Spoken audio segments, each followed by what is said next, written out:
Boa noite a todos. Vocês estão acostumados com a dona Cristina, fiquem bem certos de que sou totalmente diferente dela. Então eu tenho que caminhar muito ainda para poder chegar a 10% da dona da pensão. Mas é um prazer muito grande. Eu falo que o Espiritismo tem nos proporcionado ultimamente uma alegria de, nesse estado de nós estarmos fazendo estudo, que eu não sou palestrante, porque a gente procura fazer um estudo, na realidade, o Espiritismo tem me proporcionado ultimamente a alegria de fazer novas amizades, né? E ocupar o meu tempo, que já sou um senhor aposentado, para que eu possa estar desenvolvendo tudo aquilo que eu tenho estudado na doutrina espírita. Hoje nós vamos estar falando para vocês sobre um tema evangélico, no capítulo 21 do Evangelho, os falsos cristos e falsos profetas.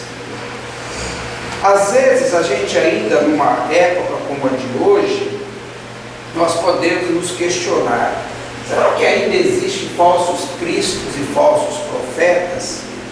Em termos religiosos, eu acredito até que ainda não existe mais esses falsos cristos, né? Porque na realidade nós moramos num país aonde nós podemos professar livremente a nossa religião. Não há necessidade de que nós saiamos, principalmente na doutrina espírita, que a gente saia tentando convencer ou arrebatar novos adeptos às religiões. Nós não temos necessidade, a doutrina espírita não pede que a gente faça isso, né? E acredito também que em outras religiões, muitas vezes, também isso não está acontecendo mais, como era antigamente. Mas ainda algumas coisas acontecem que nos chamam a atenção, principalmente daquelas coisas materiais que muitas das religiões ainda professam que são possíveis de fazerem. Então eu vou mostrar alguns relatos aqui para vocês, mas o meu intuito nesse relato não é de ironizar, não é de fazer chacota contra aquilo que nós vamos ver, mesmo porque na questão 886 do Livro dos Espíritos, Allan Kardec pergunta ao benfeitor: a caridade, como é que a Jesus a entendia? E foi respondido a ele que seria em 3 situações, né? Benevolência para com todos, indulgência com as falhas alheias e perdão das ofensas. Então, o que eu vou passar para vocês aqui, nós temos que ter essa visão. A minha intenção não é de difamar ou falar mal dessas situações, mas para que a gente possa fundamentar, né, o que eles estão propondo e o que a doutrina espírita nos propõe. Um tanto quanto bem diferente daquilo que nós vamos ver aqui agora. Hoje nós passamos, todo mundo, vivenciamos cada vez mais as criaturas com problemas, com dificuldades, né? Problemas de saúde, problemas morais, enfim, todo tipo de problemas. E nós temos visto na nossa doutrina espírita, nas casas espíritas, que não há milagre. Não há nada que possa ser feito se não for através do mérito da criatura. Ninguém vai receber uma cura ou mudar de situação se ela não tiver mérito para isso. Então nós vemos algumas propostas, tipo como esta assim: em tal dia, o pastor fulano de tal, que morreu após uma facada no coração, estará contando seu testemunho e agradecendo a Deus pelo milagre. Olha bem, uma proposta que para muitos é considerado milagre. Se ele for morto com uma facada no coração, ele virá dar testemunho. E para muitos isso realmente é um milagre. Mas eu peguei esses e-mails que eu recebo, eu vou guardando num cantinho lá. É uma hora, quem sabe, possa servir. E olha que interessante que essa frase me chamou muita atenção, porque deve ser uma religião evangélica, está falando de pastor, dizendo que ele estará contando o seu testemunho e agradecendo a Deus pelo milagre. Eu peguei essa frase e entendo que ela é verdadeira. Assim, é possível disso acontecer? A princípio nós nos assustamos. Como é que uma criatura morta vai me dar um testemunho? Mas dentro da doutrina espírita nós sabemos que há a comunicação dos espíritos. Então já estão começando a reconhecer o quê? A comunicação dos espíritos. Mas não é essa a intenção. Atrás dessa frase, com certeza, está a intenção de se promover algo que não existe, algo que não é possível. Ou seja, talvez tentar convencer as pessoas que alguma coisa milagrosa irá acontecer. Isso aqui eu vou pular porque me aconselhar.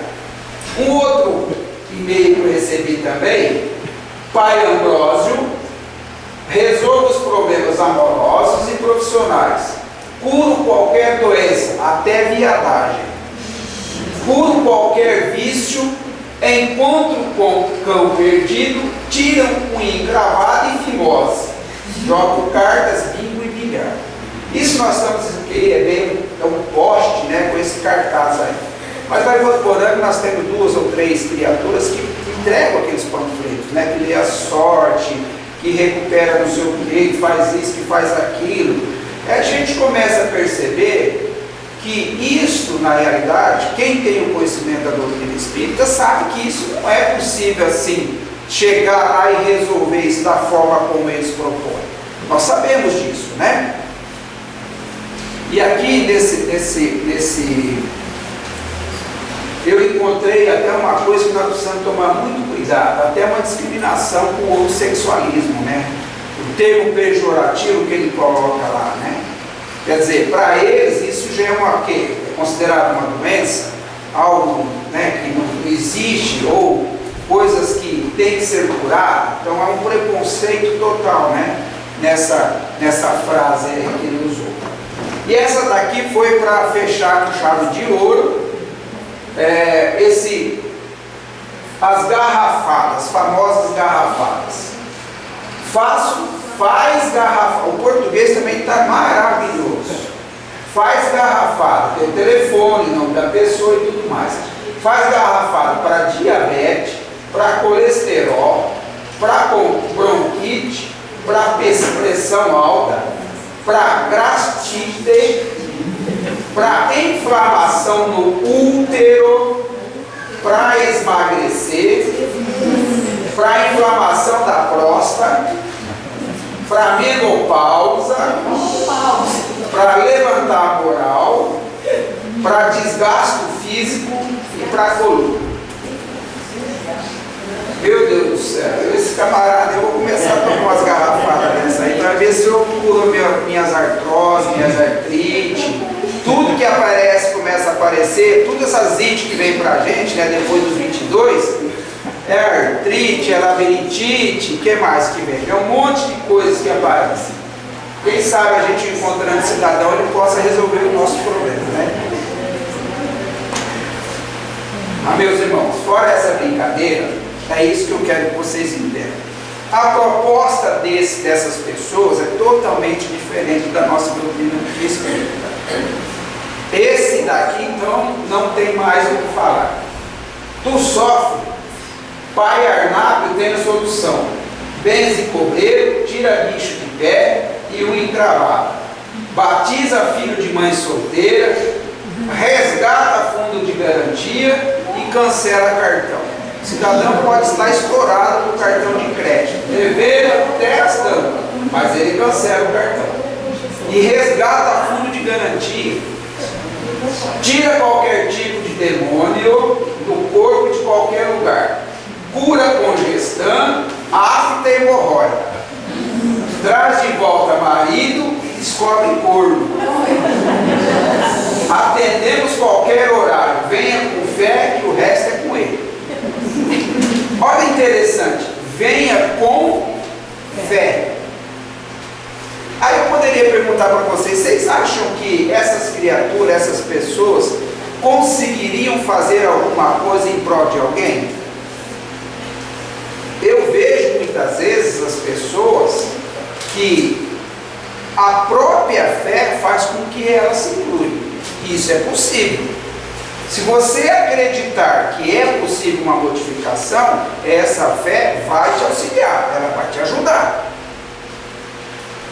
Então, o que nós estamos falando de profetas, aqueles que antigamente eram conhecidos como profetas, aqueles que falavam da vinda de Jesus, aqueles que curavam, aqueles que faziam uma atividade religiosa. Então nós vamos buscar um dicionário para nós entendermos bem. O que é o profeta? Bem, o profeta, no grego, é uma pessoa que fala em lugar de outra, ou seja, ela prevê, ela consegue antecipar muitas coisas e prediz o futuro. Na doutrina espírita, nós sabemos que o médium vidente é possível de ele, olha bem, é possível que ele consiga ver o futuro, enxergar o futuro. Mas tem que ser um espírito muito, mas muito evoluído para ter essa condição moral para fazer isso.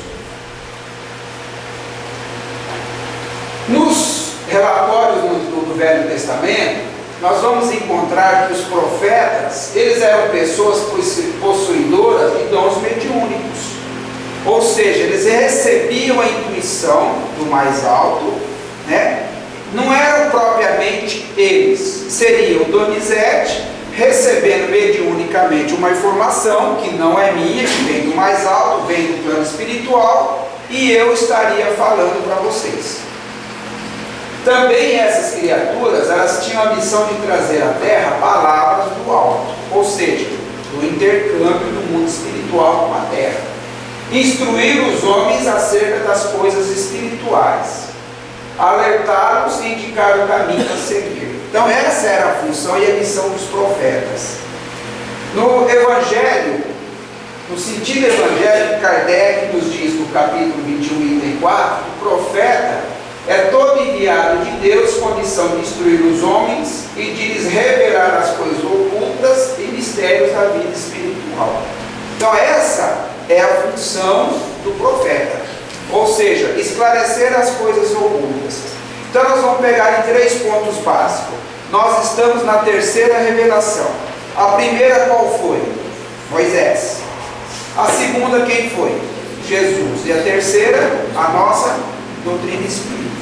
Olha que Moisés, quando esteve como a primeira revelação, a lei de Moisés, ela era violenta. Era lei de talião, era tapa por tapa, dente por dente, olho por olho.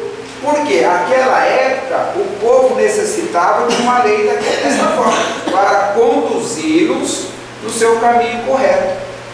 Depois da segunda revelação, que é Jesus, já vem um pouco diferente. Jesus já veio falar de um único Pai, já veio nos falar de bondade, já veio nos falar de amor ao próximo, que nós somos todos irmãos, né? Oferecer a outra face, perdão das ofensas, tudo isso vem com Jesus. E a terceira revelação, que é a nossa doutrina espírita, ela vem nos pacificar o coração, dar a entender para nós que as nossas dores, os nossos sofrimentos não são por acaso. Além disso tudo, que completa o que Moisés iniciou, Jesus de sequência, e Jesus já falava lá quando ele esteve conosco, que haveria um Consolador prometido, muito embora todos nós ficássemos esperando uma criatura humana, alguma coisa, mas na realidade o Consolador prometido, o que é? Os ensinamentos da doutrina espírita, que nos acalenta, né? Aqui peguei alguns profetas só para a gente enriquecer o nosso conhecimento: Isaías, Elias, Jeremias e Miquéia, todos que anunciaram a vinda de Jesus, todos eles profetizaram a vinda de Jesus. Então, nesta noite, com essa introdução, eu quero que vocês façam uma análise, que vocês possam entender o que na realidade acontece conosco. Talvez o que eu vou falar para vocês aqui, todos vocês já estejam cansados de saber. Aqueles que já são espíritas já conhecem essa ladainha, vamos dizer. Mas aqueles que por acaso estejam vindo pela primeira vez, gostaria que vocês entendessem que a doutrina espírita religiosa, ela é apenas consoladora, ela é instrutora, ela é fortalecedora, né? Então, o Espiritismo é o quê? Uma doutrina consoladora, nunca prometeu curas e milagres. Eu não conheço, eu estou no Espiritismo há 26 anos, não conheço nenhuma casa séria na qual o dirigente chega para um atendido, um assistido e fala assim: a partir de hoje eu vou te curar. Eu nunca vi, eu não encontrei. Também nós precisamos entender que a Terra é um planeta de provas e expiações. Olha, vamos pegar aqueles exemplos lá atrás daquelas criaturas na qual eu citei as promessas de cura. Vamos começar a raciocinar. Se eu estou encarnado no mundo de provas e expiações, é um mundo onde há muita dor, há muito sofrimento. Então, eu não vou escapar da dor e do sofrimento. Não tem como. Eu estou no meio, eu estou habitando este mundo. Então a dor, ela vai fazer parte da minha vida. Uns dói mais, outros dói menos. Uns passam com dificuldades maiores, outros com dificuldades menores. Mas ninguém escapa, porque essa é a realidade. É isso que a doutrina nos fala. Olha, se você está reencarnado na Terra, então vai acostumando com as suas dores. Porque se fosse para você ser um espírito feliz, você não estaria encarnado na Terra. E aí vale a gente lembrar que quando nós fomos criados por Deus, fomos criados simples e ignorantes de conhecimento, né? E essas dores vai fazer com que a gente consiga crescer, a ponto de que através das dores nós vamos chegar num estágio angelical, num estágio de angelitude. Aí sim nós não reencarnaremos mais na Terra. Essa é a proposta lógica e compreensível para todos nós. Aí eu pergunto para vocês: quem é que após uma dor, após um sofrimento, não modificou as suas atitudes? Quem é que passou por uma experiência dolorosa e não se transformou, não se modificou? Está melhor. Se você não fez isso, é porque você não aprendeu com a dor. Quem assistiu domingo passado no Fantástico o depoimento da Cissa Guimarães? Alguém de vocês assistiu? Conhece aquela artista? Você assistiu, né? Maravilhoso. Ela falou: não tem como eu fugir da minha dor. E eu tenho que tirar uma lição dessa dor. Ela perdeu um filho ano passado, com 18 anos, num acidente lá no túnel, né? E ela falando que aquilo não é por acaso. Eu já entendi plenamente na sua entrevista de que ela pratica, ou pelo menos ela tem o conhecimento da doutrina espírita. Que ela falou assim, tão sincera, que aquela dor é insubstituível. Não tem como uma mãe não sofrer pela perda.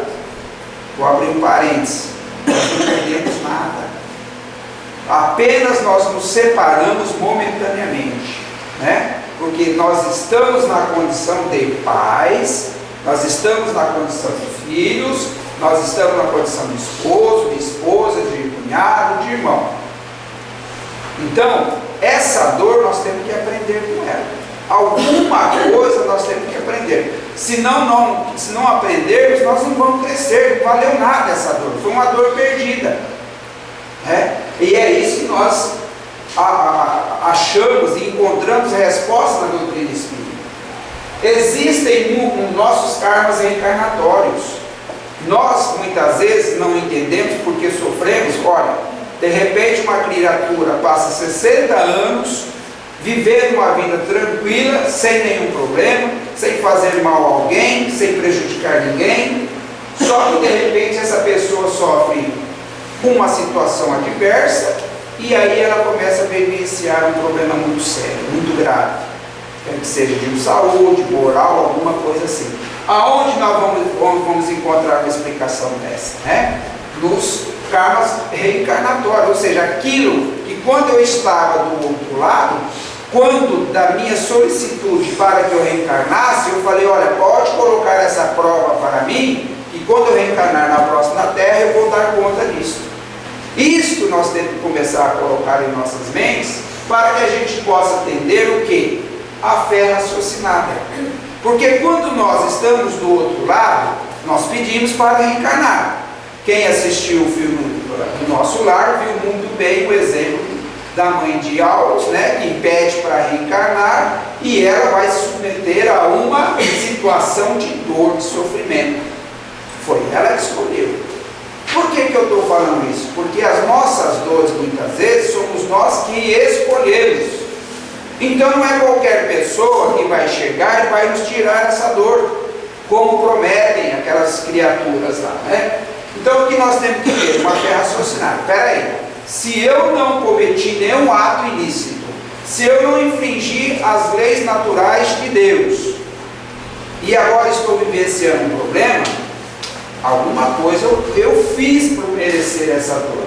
Eu tenho que passar por essa dor, porque eu devo. Porque Deus não coloca em nossos ombros fardo que a gente não dá conta de carregar. Não é isso que a gente é crente? Então, a gente tem que começar a entender, olha, se eu tenho uma dor, o que eu tenho que fazer? Primeira coisa, não adianta correr para o dirigente da casa espírita e falar, me salve. Não, nós temos que buscar a medicina em primeiro lugar, né? Fazer de tudo para que a gente possa resolver esse problema de saúde. Aliado a isso, nós podemos agregar a esse tratamento, um tratamento no centro, aí sim. Mas não adianta a gente frequentar, por exemplo, uma sessão de cura, ou os passes de cura, se eu não tiver mérito para que essa situação se resolva, ninguém vai dar conta. E para isso, eu tenho que começar a buscar ajuda. Para isso, eu tenho que me fortalecer. De que forma que eu posso fazer isso? Fazer aos outros tudo aquilo que gostaria que me fosse feito. O princípio, fora da caridade não há salvação. E a casa espírita, muitas vezes, ela é um portal, é uma porta que se estende, se abre para que a gente possa buscar esse apoio, essa ajuda complementar à medicação, complementar ao tratamento médico. É através da casa espírita que nós podemos buscar o quê? Fluidos necessários para que a gente se fortaleça também, né? Eu costumo falar que a partir do momento que eu comecei a me dedicar ao trabalho em si lá na nossa casa, as coisas se modificaram. Eu não tenho a menor dúvida de que eu já fui beneficiado com ajuda espiritual, não tenho a menor dúvida. E por conta do quê? Porque eu sou mais bonito do que os outros? Com certeza não. Eu acho que fui ajudado porque o meu amigo espiritual entendeu que naquela hora eu tinha mérito para receber essa ajuda. E aonde que eu busquei isso? Na nossa casa espírita. Fiz um compromisso com a nossa casa e estou lá trabalhando de 4 a 5 dias por semana. Então fala assim, nós temos a oportunidade, temos onde buscar essa ajuda, esse apoio. Muitas vezes nós com tapume nos olhos a gente não consegue enxergar. E aí nós vamos reclamar de quem? De Deus. E eu começo a falar para vocês que Deus não tem nada com isso. Olha que interessante. Deus nos criou apenas. Por quê? Nos fala a nossa doutrina que tudo que nos acontece não é por acaso. Nós temos dentro do nosso conhecimento a lei de ação e reação. Então, se eu vivencio um problema hoje, foi Deus que mandou esse problema para mim? Acredito que não. Tenho certeza que não. Fui eu que criei, plantei e estou colhendo. Já nos diz a nossa doutrina também. O plantio é facultativo, mas a colheita é obrigatória. Semeadura é facultativa, mas a colheita é obrigatória. Se eu hoje estou passando por um problema de saúde, com certeza eu plantei esse problema que se agravou nessa época. E nós temos que entender que Deus não tem nada com isso. Deus apenas fez as suas leis. Nós é que cometemos equívocos e erros contra a lei de Deus. E aí vem o que nós plantamos. Está lá. Nada que acontece conosco é por acaso. Nós estamos pagando os nossos erros por infringir as leis divinas. As nossas dores, os nossos sofrimentos, nada mais é do que isso. Não tem a lei dos homens? Não existe? Se eu cometer um equívoco contra a lei dos homens, o que vai acontecer? Eu não vou ser penalizado? Vou ser preso, multado, enfim, toda a minha atitude contra a lei dos homens, eu serei penalizado. E por que a lei de Deus seria diferente? Fé raciocinada, entendimento, compreensão. Quando nós vivenciamos as situações de problemas de saúde, ou qualquer outro tipo de problema, nós temos que entender, olha, eu tenho que aceitar isso numa boa. É difícil? Muito difícil. Porque sempre a gente dá dimensão para a nossa dor maior que a dor do outro. Minha dor de calo é maior que a dor de calo do outro. Da unha encravada, vamos lembrar da unha encravada. A minha unha encravada dói mais que a unha encravada do outro. Que a gente dimensiona, coloca mais valor nas nossas coisas. E a gente acaba sofrendo mais. Mas no capítulo 5, todinho ele nos alerta, nos dá o consolo, que fala assim, bem-aventurados os aflitos. Aí continua, porque serão consolados. Quem são esses aflitos? Somos nós. Nós que padecemos dores artroses, dores menores, dores médias, todos nós somos aflitos. Então o que nós precisamos entender? Que dentro da doutrina espírita há uma ajuda, há um auxílio, há um amparo. E aí dentro desse capítulo eu coloquei alguns itens, são muito mais do que isso aí, o capítulo todo nos fala de consolo, veio nos explicar que bem-aventurados aflitos, que as nossas aflições, elas são causas atuais, como pode ser umas causas anteriores. O que seriam as dores das causas atuais? Os nossos excessos, os nossos abusos. Hoje eu vejo assim, as criaturas num consumismo exagerado, e tudo hoje é muito fácil, tudo hoje é tudo facilitado. Tem um amigo meu que fala assim, olha, eu não sei onde nós vamos parar, mas a tecnologia hoje está tão avançada, que daqui a pouco eu não sei o que vai acontecer conosco. E o gozado que, quanto mais moderno fica, menos tempo tem sobrado para a gente. Quantas criaturas têm dito assim, falam, olha, eu não sei o que eu faço, mas parece que o tempo está curto. E hoje as mulheres têm máquina de lavar, ferro elétrico, máquina de lavar louça, e não sobra tempo. Quando na realidade essa modernidade teria que nos facilitar o quê? Sobrar mais tempo para nós dedicarmos a outras coisas boas. Eu mesmo, eu sou contador, tenho escritório de contabilidade, eu fico imaginando se eu não tivesse à disposição a informática, por exemplo. Mas não era para sobrar mais tempo? Não sobra. Eu saí do meu escritório para vir para cá, hoje era 20 para 7. Trabalhando, ora, mas como que isso pode acontecer? Então todo esse excesso, a gente não impõe o limite, a gente não coloca, aqui está bom, não, a gente quer mais, a gente vai avançando, às vezes aparecem as facilidades, os cartões de créditos, os financiamentos de veículos, as compras do supermercado, e cada vez está mais saboroso, a gente vai no supermercado, cada vez a coisa está mais deliciosa, então aquela tentação aí a gente não põe um basta. E aí a gente começa a criar. Tem um colega meu que comprou, ele tinha um Del Rey 86, e foi lá e deu de graça na agência e financiou o carro em 7 anos para pagar. Aí ele começou, pagou 6 meses de prestação, falou, já paguei 3 Del Rey que eu tinha, e eu estou com saudade do meu Del Rey, porque já estou endividado, acumulei uma coisa desnecessária na minha vida. Causas atuais das aflições. E as causas anteriores das aflições? Essas são aquelas karmas reencarnatórias que nós temos, Se não é desta vida, com certeza é da outra. São as nossas diferenças do passado que nós vamos ter que ajustar nessa. Então, se nós estamos sofrendo e não achamos explicação nessa vida, pode ter certeza que foi na outra. Se eu hoje estou brigado com meu marido é difícil, minha mulher é complicada, meu filho é isso, minha sogra é aquilo, gente, vamos começar entendendo. Nós temos os nossos ajustamentos a fazer. Se não é dessa vida, é do passado, né? De outras reencarnações. E aí nós temos que ter o quê? Resignação.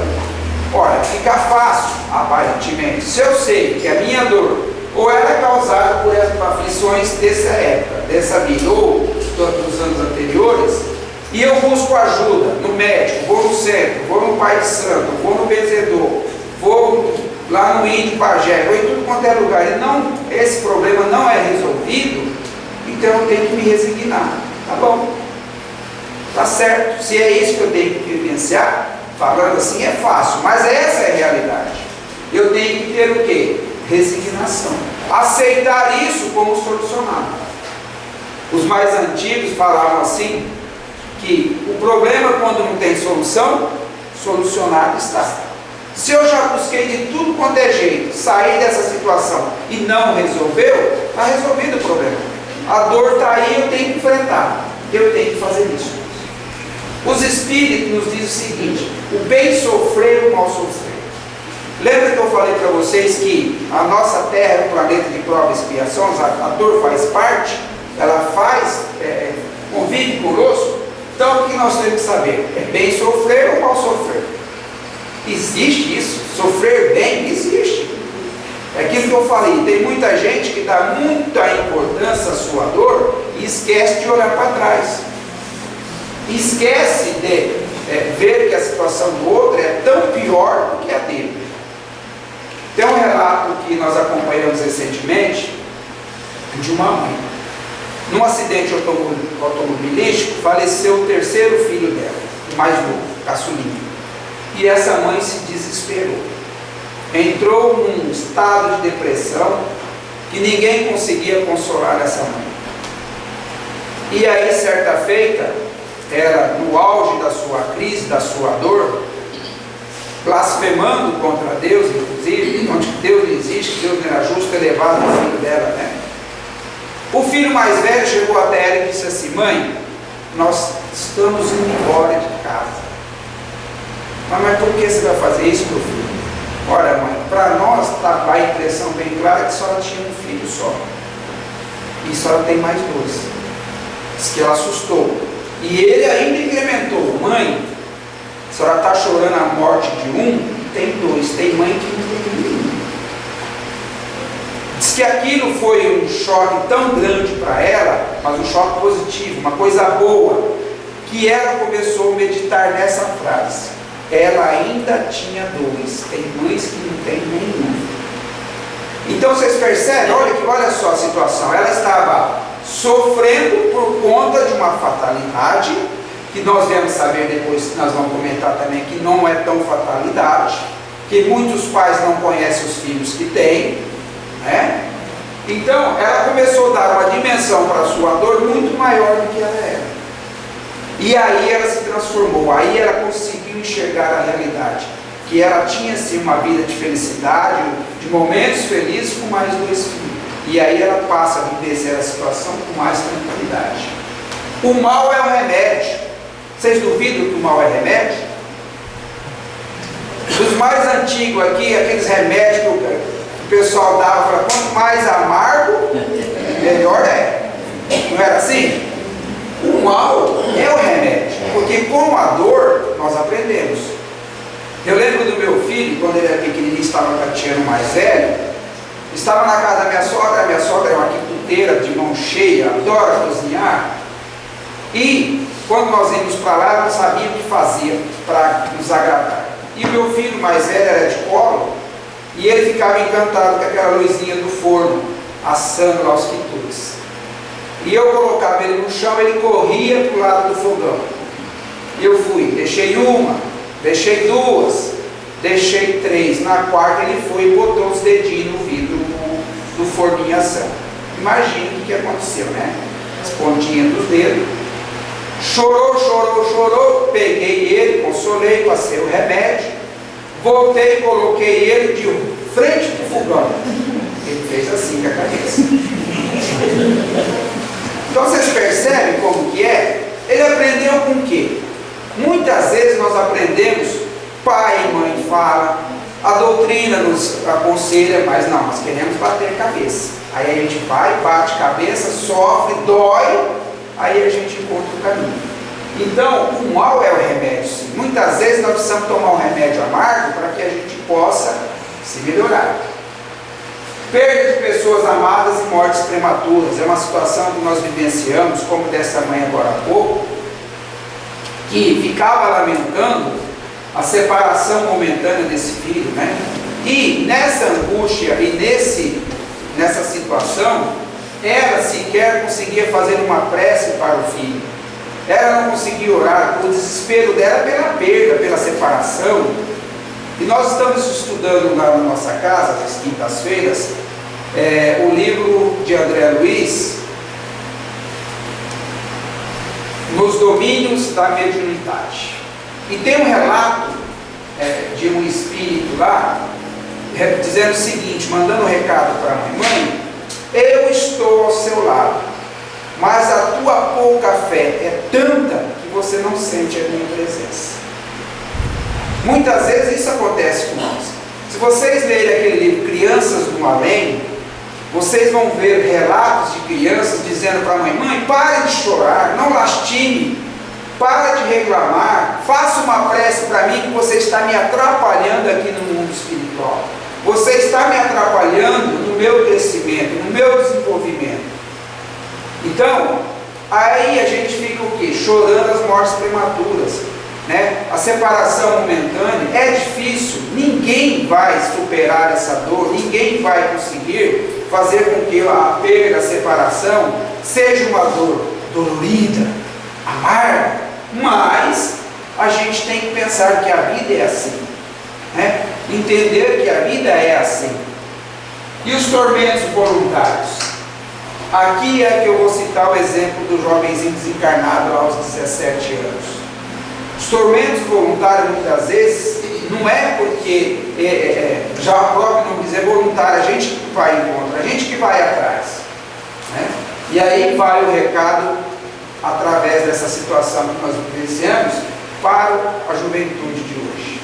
Eu dou aula na faculdade e eu sei como é que se vivencia. Tenho 3 filhos nessa fase, essa faixa etária de idade. A juventude de hoje não tem mais nenhuma responsabilidade. Isso eu falo para vocês porque eu tenho 3 filhos lá em casa, experiência própria. É uma luta para que a gente consiga colocar na cabeça deles que eles não vão chegar em lugar nenhum com bebida, com droga, com fumo, com todos os excessos. Esse jovenzinho que desencarnou no acidente de carro estava alcoolizado, muito alcoolizado. Então, o que é isso? Era uma fatalidade? Era para acontecer ou ele foi buscar esse tormento voluntário? Ele foi buscar. Ele foi de encontro com isso, né? Então, aí eu deixo esse recado para os jovens: cuidado, observem as atitudes de vocês, não só para os jovens, muitas vezes para a gente também, né? Muitas vezes a gente acaba. E aí, dentro desse contexto que nós sofremos, no capítulo 9, item 7, é a lição da paciência. Já falamos de resignação, sabemos sofrer, agora nós vamos falar um pouquinho da paciência. Já que não tem solução, eu tenho que sofrer, que eu tenha paciência para superar essa dor. O que diz a mensagem? Tirei alguns tópicos dessa mensagem. A dor é uma bênção que Deus envia a seus eleitos. Não vos aflijai, pois, quando sofreis. Antes, bendizei a Deus onipotente, que pela dor, neste mundo vos marcou para a glória do céu. Vamos voltar naquele exemplozinho lá das escalas espirituais, né? Olha aí o que ele fala: pela dor, Deus nos marcou neste mundo para a glória do céu com a dor. Quanto mais sofrermos, mais evoluiremos. Olha que interessante. Até por egoísmo eu deveria querer sofrer mais, porque aí eu vou chegar mais rápido, né, lá naquela categoria de espírito mais evoluído. Sede pacientes.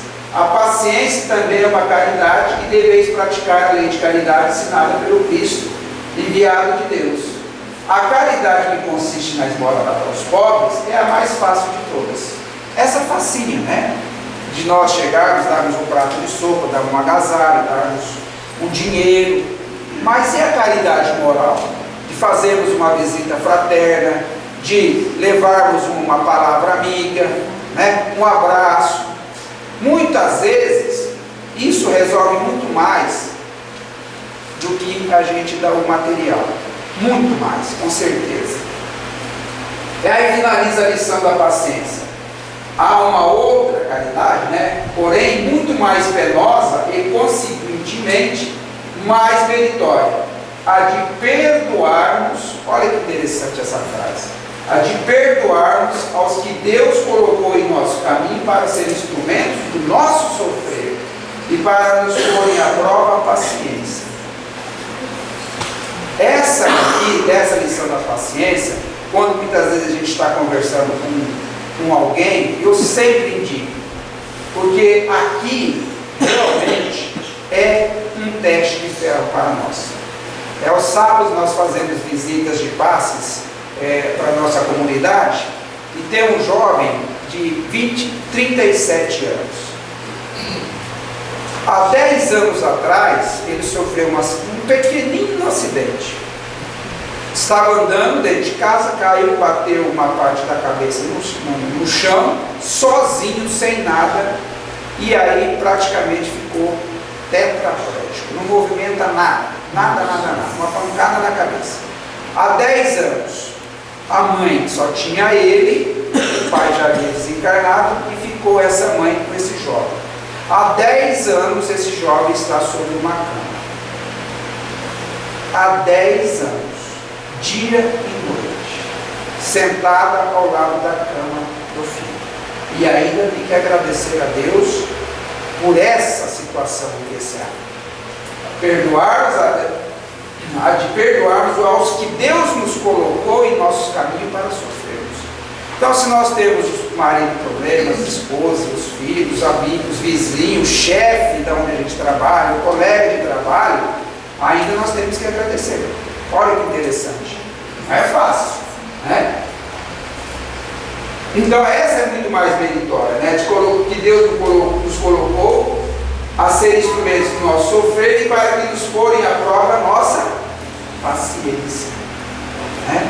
Porque pode ter certeza, mesmo depois disso tudo, se a gente ainda não conseguir sair de uma situação dessa com dignidade, nós vamos sentir a falta dessa pessoa logo mais, porque nós estaremos nos ausentando momentaneamente. No capítulo 6, vem falar do Cristo Consolador, ou seja, sofre, vai buscar ajuda no Espiritismo. Diz lá no capítulo: vinde a mim todos vós que estáis aflitos e sobrecarregados, que eu vos aliviarei. Vou parar por aqui. Jesus prometeu cura aqui. O que ele prometeu? Alívio. Nada mais do que isso. Nada mais do que isso. Todos os sofrimentos, misérias, decepções, dores físicas, perda de seres amados, encontram consolação em a fé no futuro e a confiança na justiça de Deus. Ou seja, se nós não acreditarmos na justiça de Deus, não acreditarmos que temos uma vida futura, ficaria muito difícil entendermos tudo isso que eu estou falando para vocês. Uma vida só não bastaria. Ou Deus seria muito injusto, uma criança excepcional, uma criatura com aleijão total, ou uma mãe sofrendo porque perdeu um filho com 2 anos, 3 anos, uma criatura se suicidando, enfim, Deus não seria justo. Então Deus é justo. E para isso nós temos que acreditar na vida futura. Pois foi isso que levou Jesus a dizer: vinde a mim todos vós que estáis fatigados, que eu vos aliviarei. Seu jugo é a observância dessa lei, mas esse jugo é leve e a lei é suave, pois apenas impõe como dever o amor e a caridade. Então, toda vez que nós estivermos assim com essas dificuldades, nós não podemos nos distanciar de Jesus, de maneira alguma. Quanto mais nós fazemos isso, mais difícil de amenizarmos, aliviarmos as nossas dores será. Então não tem como. Amor e caridade. Qual é a máxima do Espiritismo? Fora da caridade, não há salvação. Vocês começam a observar, gente, que o contexto nosso é muito fácil. O difícil é nós vivenciarmos, né? Essa que é difícil. Mas a receita do bolo está aí. Essa é a verdadeira receita do quitude, né? Do bolo, né? Então, meus irmãos, para nós encerrarmos, né? Portanto, não há milagres e facilidades em nossas vidas.